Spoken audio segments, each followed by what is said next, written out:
Alors bonjour Johan, on est ici pour faire une petite interview pour reprendre un peu les différentes questions que tu as eues sur le site, notre site de l'Univers Soir. Alors pour commencer, est-ce que tu peux te présenter? Donc bonjour tout le monde et bonjour à toi.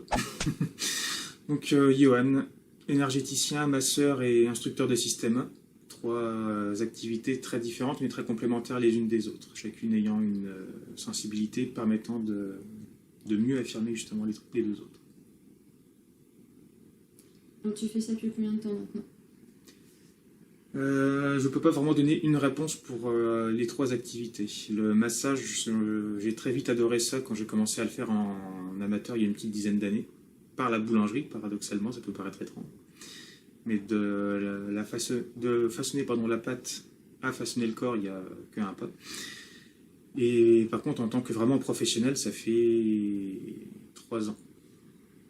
Par contre, pour ce qui est de l'énergétique, je me suis éveillé il y a à peu près 5 ans, je crois, 5 ou 6 ans.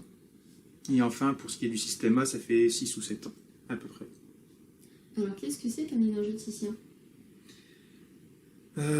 Cette question, effectivement, est assez intéressante. Il y a énormément de thérapeutes qui mettent l'étiquette énergéticien sur leurs activités. Donc on peut vite y perdre quand on n'a pas les connaissances de ce qu'est de l'énergéticien. Donc si je peux donner une définition qui clarifie un peu la chose, c'est un énergéticien est une personne qui va agir, vous vous en doutez donc, sur les énergies de l'environnement ou d'un être, qu'il soit animal ou humain. Par exemple, un acupuncteur, de par ses aiguilles et la connaissance des méridiens, va agir sur nos énergies, les faire refluidifier, les faire recirculer. Un magnétiseur va donner de sa propre énergie à une personne qui en a besoin. Il le fait en conscience, il utilise son énergie. Un géobiologue va ressentir et agir sur les champs énergétiques qu'il y a dans l'environnement. Donc chaque personne qui, de par ses connaissances ou ses outils, va pouvoir directement ou indirectement agir sur de l'énergétique, peut, à mon sens en tout cas, se revendiquer énergéticien. D'accord. Et toi-même, alors comment tu développais tes capacités d'énergéticien? Question assez vaste. Avec énormément de lectures dans un premier temps, pour avoir des compréhensions, des bases théoriques, ce qui a été bénéfique, mais aussi très, paradoxalement, m'a beaucoup empêché d'évoluer. Les lectures que l'on fait nourrissent le mental, donc le mental devient comme une espèce de bibliothèque riche en savoir, mais par contre, cette richesse de savoir, quelque part, c'est un peu un mur qui vient se placer entre vous et les sensations qui doivent découler, et qui vous permettent de progresser, justement. Le mental est sûr de ce qui est censé être, et ne laisse pas la place aux autres facettes de nous pour s'exprimer. Donc ça m'a demandé beaucoup de temps pour canaliser ce mental, mais une fois fait, ça a été beaucoup d'autodidacte, d'apprentissage, de profiter de chaque occasion, de pouvoir placer mes mains, masser quelqu'un, faire des soins énergétiques. Et enfin, un peu, quand même, il faut bien le dire, de chaperonnage, c'est pas tout à fait le bon terme, mais de formation, de par certains autres énergéticiens ou thérapeutes beaucoup plus évolués que moi à l'époque, en tout cas. Donc si je pouvais donner juste un résumé de cette histoire, c'est un peu de lecture, enfin beaucoup trop, mais un peu de lecture m'aurait suffi, beaucoup de pratique, et ça c'est vrai que ça reste la clé maîtresse. Je vous invite tous à être votre propre maître et à faire l'école de la vie. Et enfin, être aussi humble et savoir aller voir ceux qui sont plus doués que nous pour évoluer. Donc toi-même, qui as-tu rencontré par exemple que tu pourrais nous conseiller? Malheureusement, elle, je ne pense pas que vous pourrez la rencontrer. La première serait Françoise, je ne citerai pas son nom de famille car je ne sais pas si elle aimerait qu'on la cherche. Mais en tout cas, c'est une chamane qui m'a justement éveillé à mes capacités d'énergétique latentes. Et la deuxième, c'est la personne dont j'ai vraiment énormément apprécié les livres qu'il a écrits et encore plus apprécié les stages et cours qu'il anime. Et lui, je peux le citer puisque c'est vraiment son métier, il fait ça. Il s'appelle donc Serge Boudboul et c'est presque vulgaire de l'appeler énergéticien parce qu'il est beaucoup plus que ça. Mais en gros, à l'heure actuelle, il aide les gens à s'éveiller à leur potentiel d'être spirituel. Vraiment ce qu'ils ont au fond d'eux. Bien entendu, après, il a sa pédagogie et ses outils, mais il faut voir au-delà de ce qu'il donne pour s'approprier justement à nos vibrations, à notre sensibilité, les outils extrêmement ludiques et simples qu'il fournit, et qui justement sont un très bon socle pour évoluer. Alors tout à l'heure en introduction, tu nous as dit aussi que tu étais instructeur de Systema. Tu peux nous expliquer ce que c'est? Oui, c'est vrai que c'est assez neuf en France, ça fait peut-être 10-12 ans que ça a commencé vraiment à germer.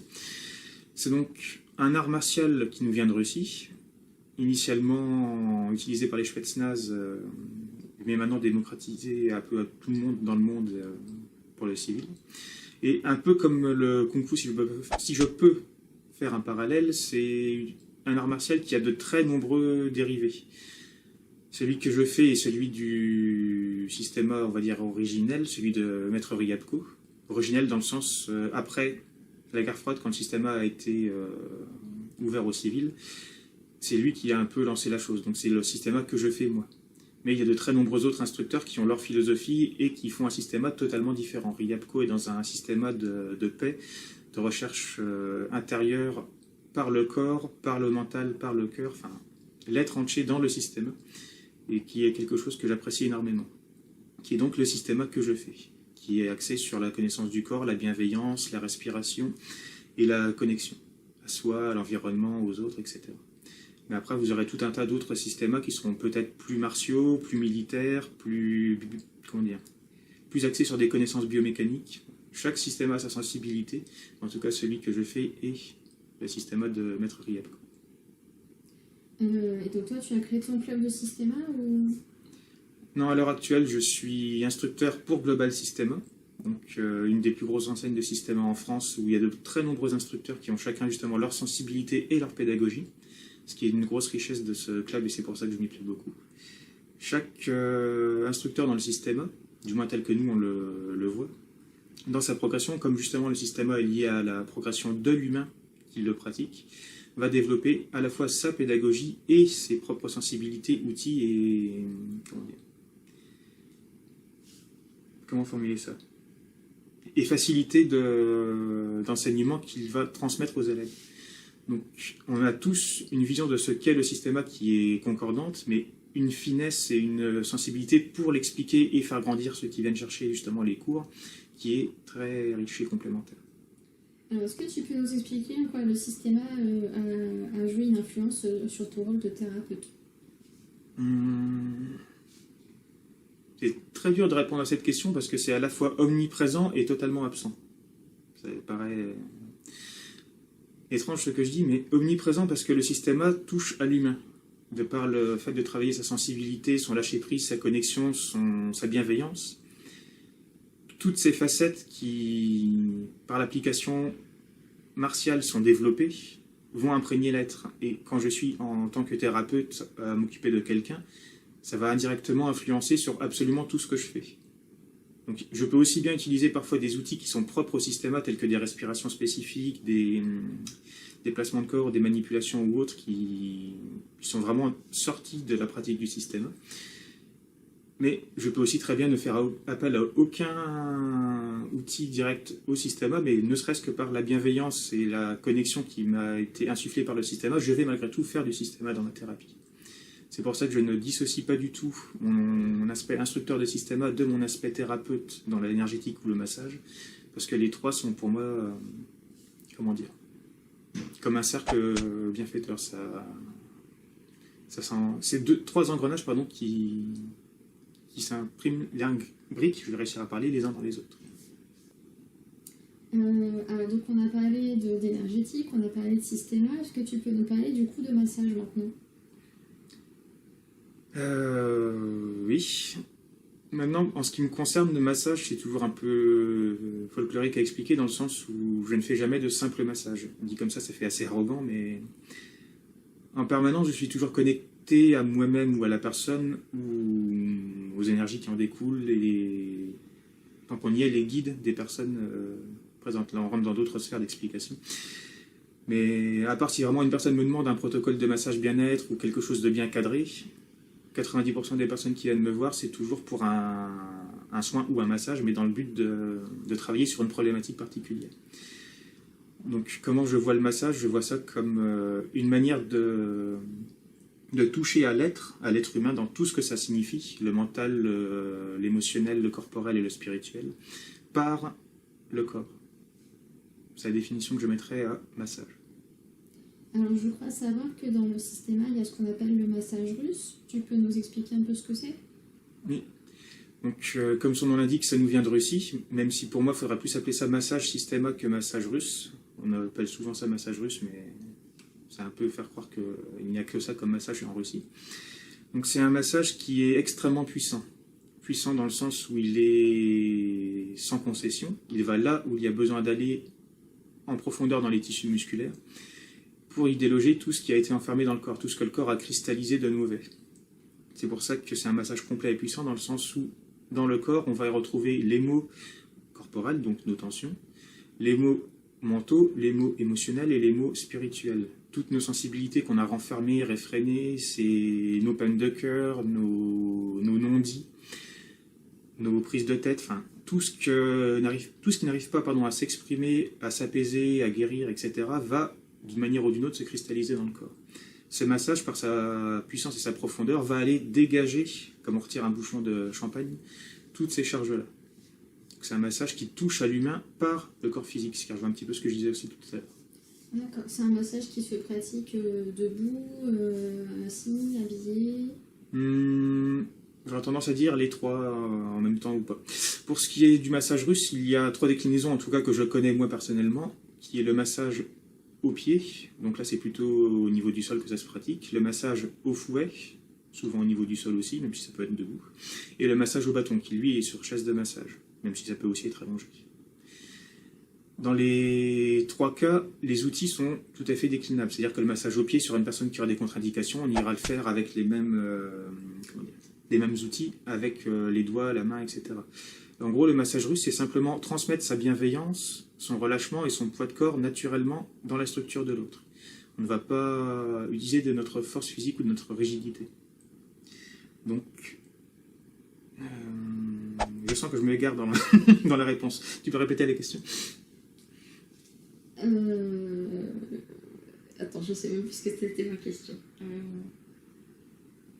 Ah, quelle équipe de professionnels? Ma question c'était... Ah oui, comment se pratique le massage russe? Ah oui, effectivement, je commençais à partir. Debout, est-ce que c'est habillé ou pas? Donc, comment se pratique le massage russe? Mis à part pour le massage bâton, c'est habillé. Quoique, il est aussi préférable d'être soit en tenue légère, soit déshabillé, mais sous une couverture pour le massage au fouet, pour éviter d'avoir la peau trop à vif. Et sinon, le massage à pied peut se faire habillé. C'est même mieux pour éviter, encore une fois, que la peau ne pince ou ne frotte inutilement. Et donc, c'est un massage complet dans le sens où on fait tout le corps et puissant, puisque par le corps, on va traiter l'humain, comme je le disais. Par la profondeur, on va déloger toutes nos cristallisations émotionnelles, mentales et spirituelles qui sont imbriquées dans le corps. Donc, c'est un bon moyen pour faire sauter bien des bouchons qu'on s'est mis, mais par contre, qui peut donner la petite illusion de... Comment dire ? De s'affranchir, d'avoir guéri, utilisons des mots un peu violents, mais d'avoir guéri de quelque chose. Il faudrait plus voir ça comme on retire une écharde. Si par exemple quelqu'un dans son enfance a eu un traumatisme, toute sa vie il va enfuir ça au fond de lui, il va avoir une blessure, une frustration ou quelque chose qui va faire effet cocotte minute et qui va continuer de gonfler mais qu'il ne voudra pas laisser sortir, jusqu'au jour où il aura trop de mal-être. Ce massage russe pourra retirer toute cette charge. Lorsqu'elle sera sortie, c'est comme si d'un seul coup, là où il avait un poids de 5 tonnes, il n'avait plus que de l'air, un courant d'air, quelque chose de très léger qui donne une impression d'être fluide avec des ailes dans le dos. Il pourra avoir l'illusion d'avoir tout guéri de ce traumatisme. Là où, comme je le disais, ce serait plus, on a retiré une écharde. Fondamentalement, on est un être humain, on a à apprendre, on a à évoluer, on a à faire des choses. Le massage russe est un très bon support, mais le masseur russe, à mon sens en tout cas, a aussi un rôle de guidance. C'est-à-dire que lorsque la personne arrive enfin à évacuer les charges qu'elle a en elle, il faut aussi lui faire comprendre qu'aller de l'avant, c'est une très bonne chose, mais qu'il faut aussi savoir regarder avec beaucoup de paix intérieure et droit dans les yeux nos failles intérieures pour justement en paix les cicatriser et les guérir.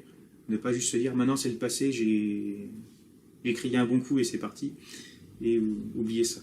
C'est comme ça que petit à petit, les vieux schémas du passé se remettent en place dans notre vie. Le travail doit être complet. Le dégager par le corps, c'est une chose, c'est une très bonne chose, mais ce n'est pas suffisant. Alors, est-ce que tu veux nous présenter un peu les outils que tu utilises? Tu as parlé de fouet et de bâton. Est-ce que tu veux nous les montrer un petit peu, à quoi ça ressemble? Dans notre société, ça fait souvent sourire quand on parle de fouet. Voici le mien d'ailleurs, qui pour le coup ne s'appelle pas tant fouet que nagaïka, donc un fouet de massage russe qui existe en différentes tailles ou versions. Celui que j'utilise donc, qui permet par son action, et je vais juste montrer un peu sur moi, soit comme ceci, soit directement par la pointe, d'aller émettre des vibrations et un peu comme quand on jette une pierre dans un lac, par ces vibrations d'aller dans tout l'être et chauffer, faire circuler mieux le sang et les énergies, ou par sa puissance d'aller chercher justement toutes les rigidités internes. Tous nos blocages, toutes nos frustrations, toutes nos blessures vont immédiatement dissonner par le contact du fouet, et par cette dissonance ressurgir, et par cette résurgence justement pouvoir s'évacuer. Donc le fouet est un outil thérapeutique vraiment très puissant et intéressant, qui lorsqu'il est utilisé en bienveillance bien entendu, est très pratique. Les autres outils sont des bâtons de massage, donc ça c'est des outils qu'on peut trouver un peu dans de nombreuses pratiques, en tout cas voici ceux que j'utilise à l'heure actuelle. De bourrons, de bouts pointus, ça me suffit amplement en tout cas pour la pratique que j'en fais, qui permettent de faire le massage au bâton classique ou d'autres applications un peu plus précises comme sur des bras, tête ou autre. Ça peut s'appliquer sur tous les endroits du corps, mais disons que le massage russe au bâton classique, c'est chaise de massage et on masse l'ensemble du dos. Et un peu comme le fouet, les bâtons sont, pas tant comme le fouet, pardon, comme des baguettes de sourcier. C'est un peu ce qui va permettre de trouver la source des maux dans le dos ou dans les autres parties du corps où on va poser les bâtons. Par la pointe de mes bâtons, c'est pas simplement je m'enfonce dans de la masse musculaire ou autre, c'est je rentre dans une personne, dans un être, et en son être, je vais aller chercher tel un sourcier, justement, la source de son mal. Et une fois que j'ai cette source, la faire remonter à la surface et l'évacuer. Et enfin, le massage au pied, c'est, comme j'avais dit un petit peu plus tôt, simplement transférer sa bienveillance et son poids de corps naturel dans la structure de l'autre. Puisque justement, ce n'est pas un massage où on force avec nos propres muscles et notre propre puissance, notre propre tension, pardon. Le massage est à la fois très très profond, mais très bienveillant et ne donne pas de crispation à l'autre. Donc, le masseur est à la fois un transmetteur de bienveillance et de poids de corps, mais surtout un guide. Le masseur ne fait que 50% du travail. Le massé fait les 50% restants. Et c'est le masseur qui doit dire au massé de se relâcher, de bien respirer, de placer sa conscience à certains endroits du corps, de lâcher prise du mental quand on sent que le mental s'agite, ou du cœur, enfin bref. Le masseur est un petit peu un grand frère le temps du massage qui aide à libérer les charges.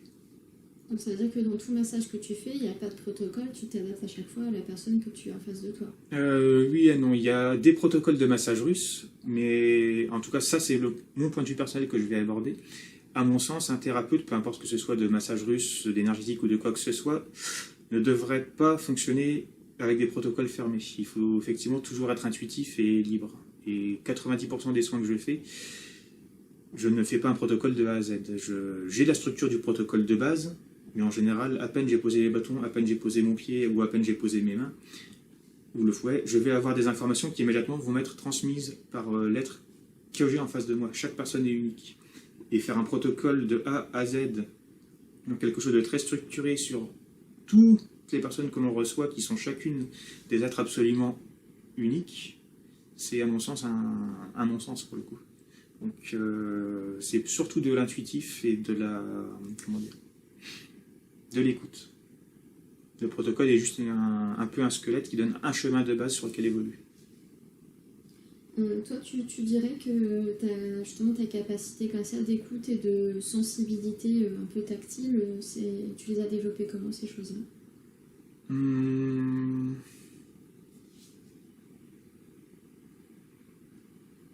Ça s'est fait en 2 ou 3 phases. La première phase, ça a été taire le mental. Comme je l'avais dit plus tôt, j'ai beaucoup lu dans un premier temps, tout simplement parce que j'adore comprendre, appréhender et découvrir des choses. Et ce petit côté un petit peu alchimiste dans son laboratoire, et j'adore ça. ce qui était à la fois mon point fort et mon gros point faible. Souvent, nos plus grandes lumières font aussi la plus grosse part d'ombre. Et là, en l'occurrence, ce mental, de par sa prédominance à vouloir comprendre, assimiler, appréhender et à tout faire à la place du reste, empêchait aux sensations de descendre. Donc la première étape, ça a été de calmer ce mental. Donc les voies qui permettent d'y accéder sont nombreuses, mais aucune, en tout cas à ma connaissance, n'est malheureusement ou heureusement, je ne sais pas, direct. C'est un travail c'est un long chemin, pardon, à faire. Et je crois que ça a dû me prendre au moins 2 ans avant de vraiment commencer à bien canaliser mon mental. Le mental est un allié. On a souvent tendance en énergétique à dire faut taire le mental, faut taire le mental, faut taire le mental. Je ne suis pas d'accord. Il a un rôle à jouer, mais un rôle mental. C'est-à-dire éventuellement analyser des informations après coup.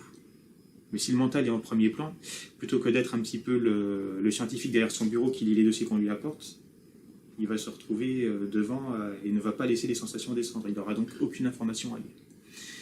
Donc, première étape, taire le mental. Deuxième étape, l'entraînement. Enfin, en tout cas, ça a été mon parcours personnel. Profiter de chaque chose. Je me rappelle un petit peu, mais si je marche en forêt, essayer de ressentir les énergies telluriques, les arbres, les animaux. Si le temps se couvre, essayer de sentir l'humidité, l'électricité statique dans l'air. Enfin, tout est prétexte à jeu et à évoluer. Il ne faut pas le faire comme un devoir, mais plutôt comme une expérience ludique. Et la troisième, ça serait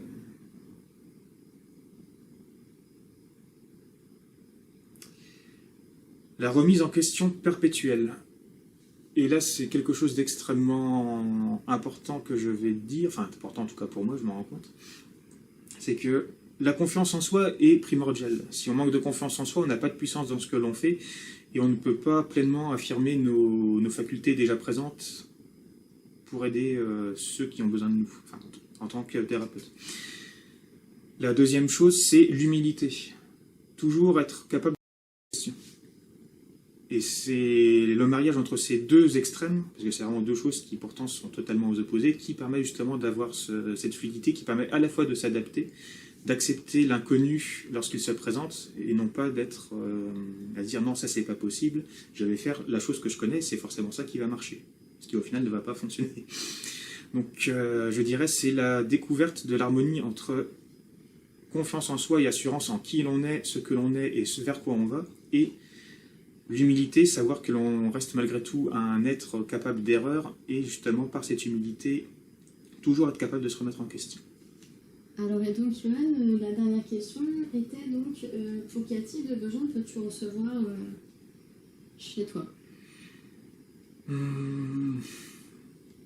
C'est un peu compliqué de juste donner une réponse simple à cette question, comme toutes les questions qu'on pose d'ailleurs. Je dirais que je peux agir sur d'assez nombreuses sphères, celle du corps physique, du champ du mental, de l'émotionnel et du spirituel. Dans le sens où tout est lié, on a ces 4 sphères en nous qui sont à la fois 4 engrenages bien distincts, mais qui, malgré les séparations qu'il y a entre elles, sont unies. Il y a une synchronicité, il y a une union entre elles. On est un seul et unique système composé de tout un tas de systèmes. Et j'ai bâti mes outils de thérapeute sur ces 4 sphères. Donc je peux recevoir pour des maux de dos, je peux recevoir pour des mal-être d'ordre mentaux, d'ordre émotionnel, d'ordre spirituel, et l'ensemble des choses qui peuvent en découler. Donc là je vais parler avec des mots qui peut-être ne seront pas clairs pour tout le monde, mais ça peut être pour faire un dégagement d'entité sur une personne qui est totalement ensevelie et n'arrive plus à se ressourcer, passe des mauvaises nuits, ce genre de choses. Ça peut être aider, parler, être en présence avec une personne pour l'aider à se défaire de carcans du passé ou ce genre de choses aussi, que ce soit sur le plan mental ou émotionnel. Ça peut être aider quelqu'un à retrouver une bonne structure de corps, que ce soit par les manipulations, ou l'aider à se restructurer, à faire des mouvements. C'est être un petit peu un guide de corps. Et également agir sur l'environnement. Si vous avez un mal-être dans votre chambre ou quelque chose que vous sentez, qui vous impacte mais que vous ne savez pas cerner, je peux également agir. Après, je ne prétends pas être capable de faire le mieux pour tout. Je reste encore une fois humain et humble. Mais en tout cas, je sais que là où il y a un ressenti, il y a une action possible. Et sur ce que je viens de dire, j'ai des ressentis. Lorsqu'une personne vient me voir et qu'elle me parle par exemple de ses problèmes, elle ne va pas me dire des mots. Elle va exprimer ses problèmes. Les mots qu'elle va prononcer, ce n'est pas des mots creux. Les vibrations qui sortent de sa bouche portent la nature même, la fréquence et l'empreinte du mal qu'il y a. Et que ce soit d'ordre physique, encore une fois, mental, émotionnel ou spirituel. Et c'est la même chose quand je suis dans un lieu ou que je m'y connecte à distance. Le lieu, c'est pas juste de la pierre, du tissu ou quoi que ce soit. Le lieu a une résonance, un peu comme un tambour où on va frapper. Après le coup, il continue d'y avoir une vibration. Et lorsque le lieu n'a pas ces vibrations ou la vibration de ses occupants, mais de choses parasitaires, ça ne va pas faire le même son. C'est pas tant des sons que j'entends, mais plus des perceptions énergétiques. Mais en tout cas, ça va donner un langage que je peux décoder. Et à partir justement de cette sensibilité et de ce décodage, et de mes outils énergétiques, je peux agir dessus pour corriger le problème qui m'apparaît. Donc, sur tout ce que j'ai dit, je peux agir en tout cas. Alors une dernière question encore, les séances que tu fais, tu ne fais que des séances tout seul ou il y a certaines séances que tu fais en partenariat avec d'autres personnes? Je fais principalement à l'heure actuelle seul, pas par choix personnel, hein. Je vais aussi travailler avec d'autres thérapeutes ou partenaires. Mais effectivement, je reçois aussi avec d'autres personnes, notamment ma compagne qui est elle-même énergéticienne et tire les cartes. Donc elle a à la fois cet aspect guidance que moi je n'ai pas comme elle, c'est-à-dire que je suis guideur mais dans le sens de thérapie, si je peux utiliser ce terme, là où elle sera guideuse dans le sens vraiment humain. Elle va aider la personne à comprendre où sont ses problèmes et à évoluer. Mais bon, je ne vais pas trop m'attarder sur le sujet, puisque là, ça revient à parler d'une personne qui n'est pas moi, et ce n'est pas moi qui en parlera le mieux. Ça sera elle. Et du coup, je me rends compte que j'ai encore oublié la question. La question était, dans les séances que tu fais, est-ce que tu travailles toujours tout seul ou des fois en partenariat avec d'autres personnes? Ah oui. Et donc, oui, ça m'est déjà arrivé de travailler en partenariat avec d'autres personnes. Et après, je ne pourrais pas exactement dire comment ça se passe, puisqu'encore une fois, chaque personne et chaque cas est unique. Et selon avec qui je serai, les choses ne passeront pas du tout de la même manière. Donc oui, je peux, et je fais avec d'autres personnes aussi. Bon, Johan, as-tu une question pour ton public? Oui. Je parle beaucoup, je cherche beaucoup mes mots, et je suis peut-être du coup pas forcément clair. Donc je vous invite dans la section commentaires qui aura en dessous de cette vidéo, si vous la regardez sur YouTube ou sur l'espace commentaire de Facebook, si vous la regardez sur Facebook, à me demander de plus amples précisions, et après selon les questions, soit j'y répondrai en direct par écrit, soit je referai une autre vidéo. L'énergétique est un domaine qui peut vraiment interpeller sur de très nombreux plans sans vouloir faire de jeu de mots, et il y a beaucoup à dire dessus. Donc n'hésitez pas à demander beaucoup d'éclaircissements si des choses sont encore obscures pour vous. On te remercie. Merci beaucoup.